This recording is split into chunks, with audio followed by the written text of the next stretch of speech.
Chapter 144 Rambling On. Summary. Research and development of the warp drives is chugging along, long enough that it's time for another space phone call. Really, you should see her. Mei has all the engineers under her command working so smoothly, you'd think they'd been working together for years instead of less than a month. Izuku leaned back in Yoichi's lap as he rambled on about their progress with the warp drive.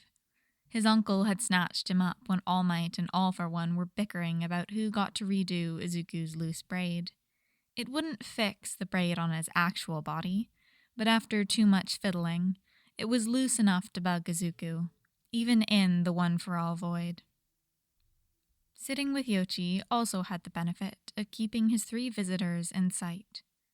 Even with his father shooting Yoichi jealous looks, while All Might looked like a kicked puppy, he preferred to be able to look over all his visitors rather than have one doing his hair. His father looked like he was doing fine, but that didn't really tell Izuku anything. He was the only living person who had gotten a handle on influencing her appearance in the void, and Izuku had no doubt that his father would hide anything concerning from him. From what he had said, he and Mom were spending more time together recently, which was nice to think about. He was glad his mom wasn't alone without him.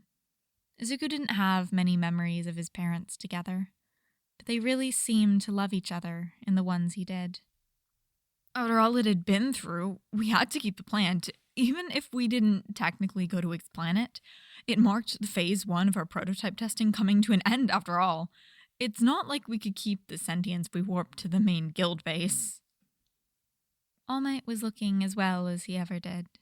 His smiles were just as reassuring as the ones he'd looked up to since he was young, just with the added warmth he'd come to find since becoming his successor. It was a little odd, but mostly funny, seeing how used to All for One the man had grown. When Izuku compared their climactic final battle together to their earlier bickering over braiding privileges, it was a little dizzying. We'll be putting the original warp drive back together soon, now that the production of the quick warps is underway.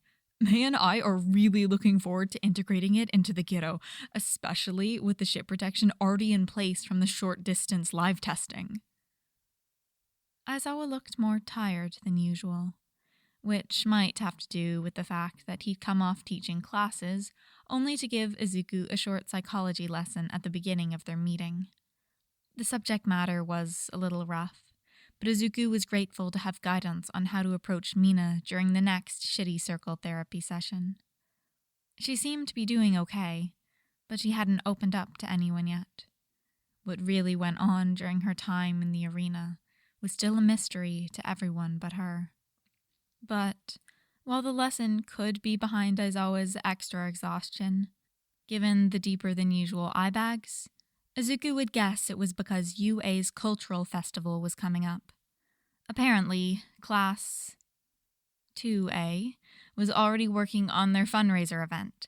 They'd been raising money for extraplanetary travel research organizations, which to anyone who knew them was a clear effort to encourage better ships to be created that they could then steal. Aizawa had overheard something about their self-taught rocket science finally being useful, which did not bode well for the event. And that wasn't even covering the fact that Dabi and Toga had been spotted helping out during some of the planning sessions. Or, well, someone who looked suspiciously like Dabi, but with a fake mustache straight out of Todoroki's amateur detective disguise kit. And the presence of 2 Kirishimas in the same room, or 2 Sues, or 2 of whatever student decided to give blood that day.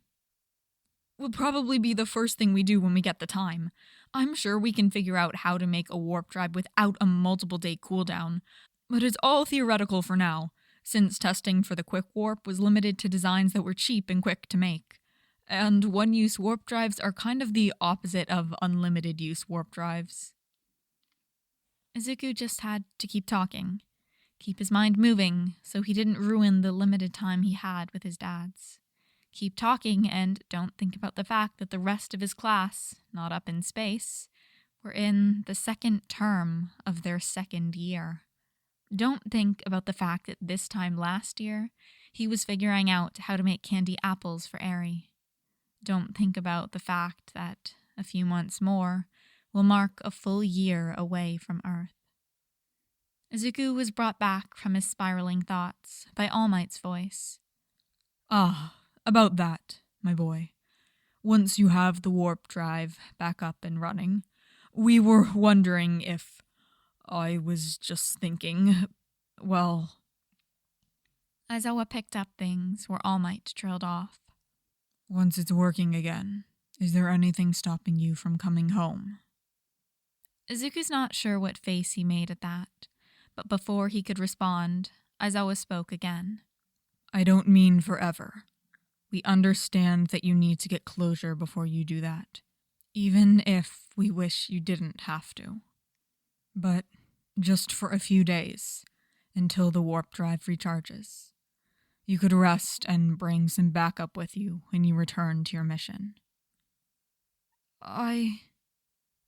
Izuku's heart clenched as Aizawa's words drew pictures to his mind. Scenes of the kiddo touching down at UA, stepping out of a ship, and it finally feeling right. The air would have the mild bite of autumn, smelling faintly of blooming cherry blossoms that were sure to be in full swing by now.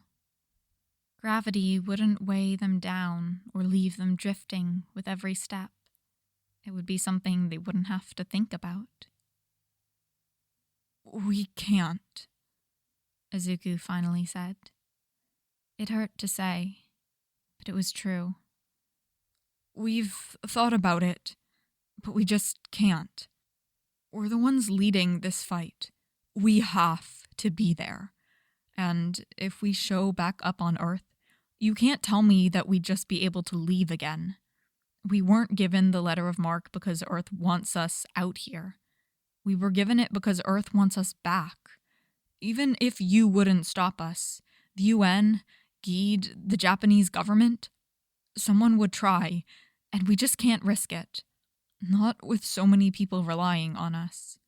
Not when we're this close. They wouldn't be able to stop me, Father said, a sinister undertone to his words that told Izuku all he needed to know about that plan. And then no one would be able to stop you from killing everyone and taking over space. You could enact vengeance on anyone who even looked at me funny. Not happening, Father. Not yet, at least, All for One muttered. Izuku sighed, feeling the weariness that sometimes made its home in his bones shudder. We can't go back to Earth until it's over. We can't leave when we're so close to helping the people we couldn't before. It's been so long, and we're... Izuku leaned back further into his uncle's chest. We're tired. If we went home now, I don't think we'd be able to get ourselves to leave. And oh, how true that felt. If Izuku were home right now, with the others safe beside him, he couldn't imagine leaving after only a few days. His heart ached at the thought, but it was worse to think about all the people they'd be abandoning. They may not have the strength to leave Earth, but they had the strength to stop themselves from getting into that position in the first place. I'm sorry, Izuku, All Might said. I'm sorry you have so much weight on your shoulders. I'm sorry I can't help you carry it. Just know that I am so proud of you. I'm proud of all of you. The tears were rolling down Izuku's cheeks before All Might finished. Gentle hands on his back helped him forward, and then he was crying, sheltered in his mentor's arms. Long fingers rested on his head. I'm so very proud of you, my boy.